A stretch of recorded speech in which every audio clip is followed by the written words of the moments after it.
Mesdames, Messieurs, l'actualité, c'est la clôture de la session ordinaire de l'examen d'État édition 2022 sur toute l'étendue de la RDC ce 21 juillet 2022. De ce fait, nous sommes en ligne depuis Kalemi avec M. Grégory, prophète de la province éducationnelle Tanganyika 1. Monsieur de prophète, bonjour. Bonjour, monsieur le journaliste. Merci d'avoir accepté notre invitation. Je suis à votre disposition, entière d'ailleurs. Pouvez-vous nous décrire l'ambiance ou l'atmosphère qui a régné lors des 4 jours de l'examen d'État au niveau de la province du Tanganyika 1? Dieu a fait grâce. Le décollage était difficile, mais nous venons d'atterrir en douceur. Dans l'ensemble, je sais qu'on n'a pas enregistré un incident majeur lors du déroulement de cette session de l'examen d'État édition 2022 à travers toute notre province éducationnelle EPST Tanganyika 1. D'ailleurs, maintenant où je vous parle, je reviens de la périphérie, donc à 60 km dans un centre de la sous-division Kalemi 3, à Kabimba, 60 km de la ville province de Kalemi. Et là, nous avons trouvé les élèves, les participants étaient là, l'ambiance était bonne, il n'y a pas eu de problème, il venait de terminer. Oui, monsieur le prophète, combien de candidats avez-vous accueillis cette année pour l'examen d'État? Dans l'ensemble, pour la province éducationnelle EPST Tanganyika 1, nous avons enregistré cette année un effectif de 9148 candidats. Donc 9148 candidats, répartis de la manière suivante. Garçons 5416, puis les filles 3732.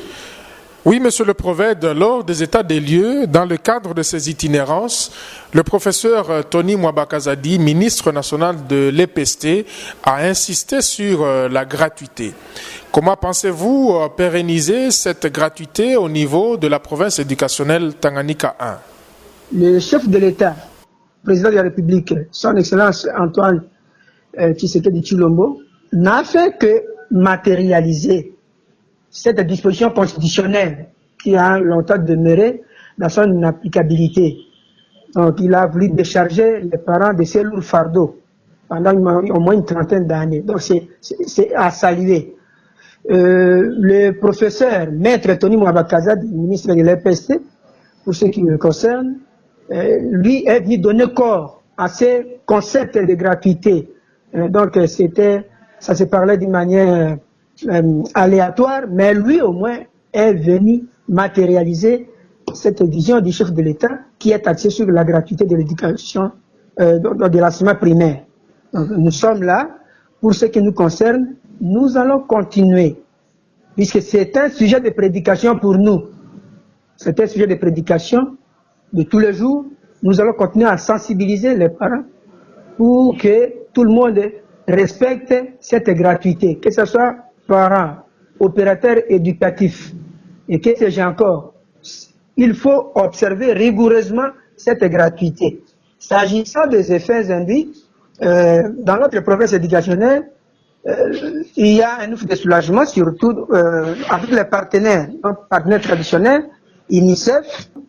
D'ici le 25, je vais descendre en news pour vulgariser toujours cette vision. Donc, ça c'est un credo qui est le nôtre. Nous nous sommes appropriés. Il n'y a pas autre chose. Il n'y a que la gratuité au niveau primaire. Derrière que la gratuité, monsieur le journaliste.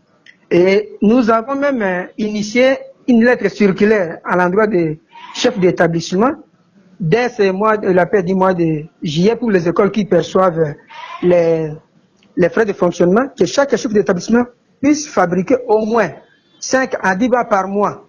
Donc c'est pour désengorger les effectifs pléthoriques au niveau des écoles. Oui, monsieur le prophète, je rappelle ici que l'année scolaire 2021-2022 touche à sa fin.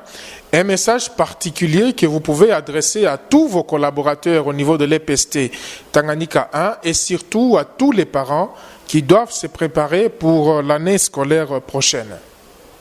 Pour les partenaires éducatifs, je demande à tout un chacun de s'impliquer à la vision du chef de l'État qui est basée sur la gratuité. Donc l'observance de la gratuité De deux, que nous soyons les gens du terrain. Ce que je viens de vous le dire, nous devons être permanents sur le terrain pour décortiquer, pour palper du doigt les vraies réalités socio-éducatives qui se vissent au niveau des établissements scolaires, en fait de remonter les informations vers la passerelle.